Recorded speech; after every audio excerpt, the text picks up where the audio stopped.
I'm in the book of John, chapter 5 right now. Jesus encounters the man at the pool of Bethesda. That man, he was sitting there at the pool for 38 years. At appointed times, the angel of the Lord would come and stir the waters at the pool of Bethesda, and the first person in the pool, they would receive healing.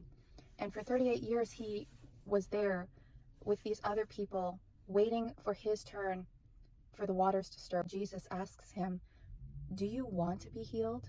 He gives the excuse, "I don't have anyone to help me. I don't have anyone to lift me up and carry me down into the pool. And whenever I try to go myself, somebody goes ahead of me."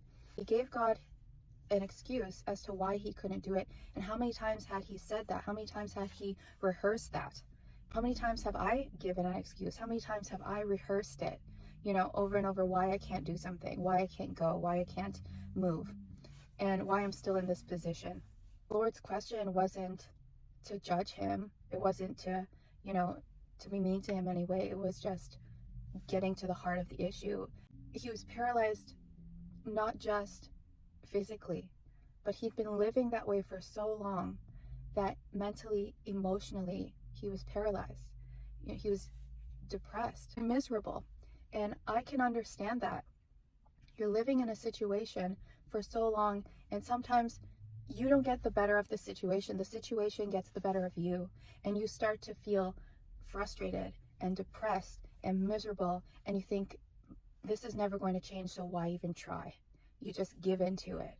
And that's really what the Lord was saying to him at that moment was, do you want to be healed? It's about the heart condition, right? Do you want to stay here? Do you want to remain in this?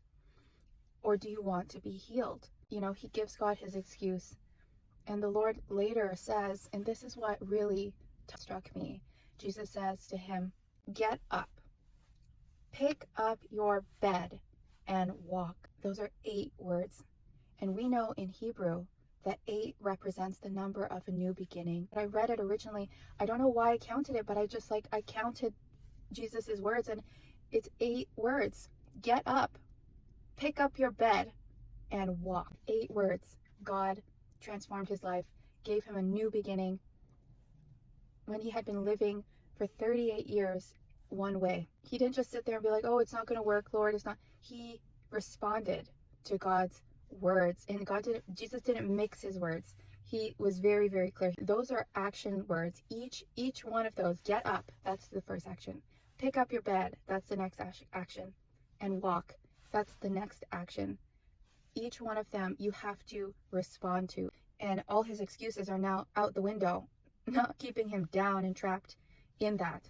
And I just felt so connected to that because, that's what God has been saying to me too. Even when I was sick that day, I didn't want to go to church and sing, but I did it anyway. And I got up, literally, I got up off my bed and I went. Right now, I don't know what to do. I don't have clear direction. I don't know what the next instruction is, but the instruction that I have is to walk.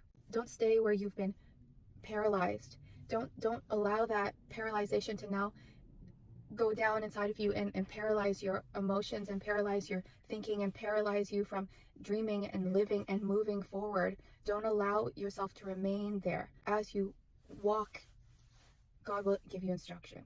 He did that to Abraham when he said, "Abraham, leave your father's house and go to the land I will show you." He didn't say to Abraham everything. He just said, "Leave your father's house and go to the land I will show you." But he hadn't shown him anything yet. And that is why he's the father of our faith, because he believed God at his word.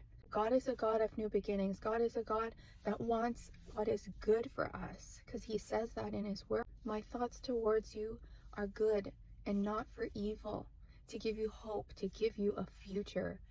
That's a promise. Anyway, if this message is for you, leave me a comment, drop a heart, or drop something in the comments. But it's time that we pick up our beds. We get up, we pick up our beds, and we start to walk. And as we go, God will give us direction. You will hear a voice from behind saying, "This is the way, walk in it," whether it's to the right or to the left. But the instruction is to get up, to pick up your bed, and to walk. And God will meet you as you go.